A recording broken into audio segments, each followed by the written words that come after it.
Okay, so inspired by many of the various other internet YouTube channels that I've seen, I decided I'd have a go at actually making a video myself. Obviously, since I'm very interested in role-playing games in general, and they're most of the videos I spend probably far too much time on YouTube watching, I'm probably going to talk about those an awful lot. So I thought for this first video I'd talk about one thing which most, not all, role-playing games have in common, and that is these dice. Now, not all role-playing games use dice, but the vast majority, certainly of the systems I've played in, D&D, Fate, Call of Cthulhu, etc., all, to some degree, use dice. Now, obviously you can run games without dice, and I've got at least one friend who is very keen with his disdain about dice and makes it very well known that he doesn't consider them to be at all necessary to a game. And to a certain extent, he's right. Dice aren't actually required for a game. What they are very good at being is a random determiner in order for events where fate or random chance may play a part. Excuse me, stumbling over my words a bit. They play a part. They're very good at helping you determine that. Now, you can simply leave that up to the GM and rely on him to make all those decisions. However, that does involve a certain level of trust between the players and the GM or the games master of a game, since if all of the decisions regarding random events are in the GM's camp, then any form of bias or unfairness, for want of a better word, on the GM's behalf could result in an unbalanced game and general unpleasantness all around, to be honest. So it's very handy in most occasions to have some form of random determiner that can be used in a consistent manner to help decide these events. For instance, to use a stereotypical D&D example, if you're swinging your sword at an orc that's attacking you, or attempting to scale a mountainous pass in front of you, you can roll one of your various skills or your attack bonus. The dice can be rolled in front of everybody, the results aren't in doubt, and the GM simply narrates the results based on what occurs on the dice roll.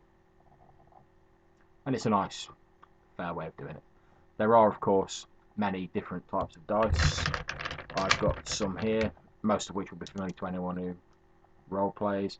There's the standard D10, 10-sided dice there, well loved of the World of Darkness player, myself included, a mainstay of their system. There's obviously the world famous D20 there, used mostly in the appropriately named D20 system and D&D, various other games. Lots of role-playing games use various dice, and however many sides they've got, however many numbers or whatever strange symbols various role-play companies may choose to put on their dice. That's mainly talking about you Fantasy Flight Games, Warhammer. Whatever strange symbols they have on them, they're basically there to determine a result.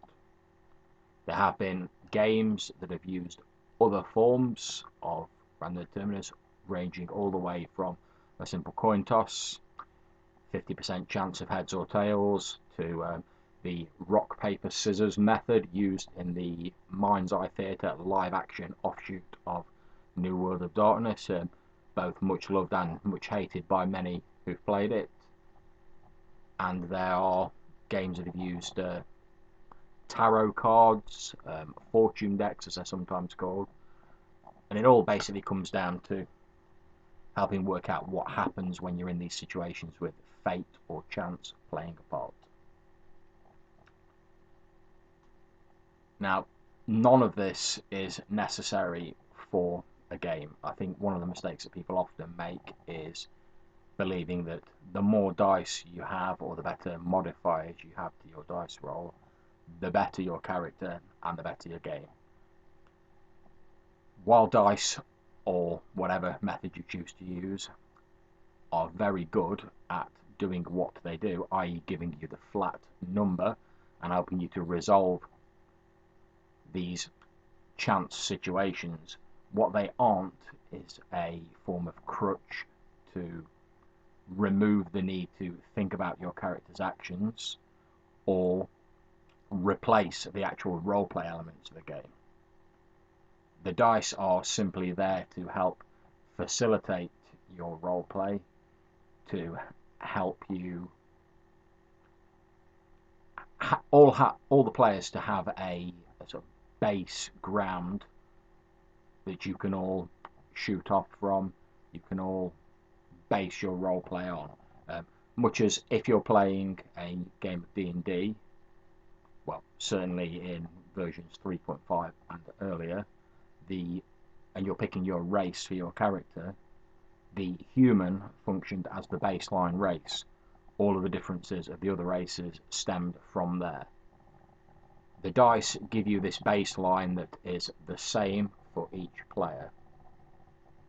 How will you actually roleplay that climbing of a cliff, that swinging your sword at a foe, that negotiation with an NPC, is entirely up to you. So I think the main message of this video would be, whatever method you choose to use in your system, whether you're a die-hard fan of the no dice GM arbitration system, like at least one friend of mine, or you're a fan of the more traditional dice, or you prefer some of the more freestyle possibilities of tarot cards, or more visual ways of resolving tests, or even if you just like doing the traditional rock, paper, scissors of mind's eye theatre. As long as these methods are not blocking your roleplay, they're just allowing you to move from one scene of roleplay to the next, and they are helping you as a roleplayer determine what happens in these chance situations, then whatever method you use isn't really important, as long as at the end of the day it helps to facilitate your roleplay and helps you to have a more enjoyable experience. Thanks very much for watching.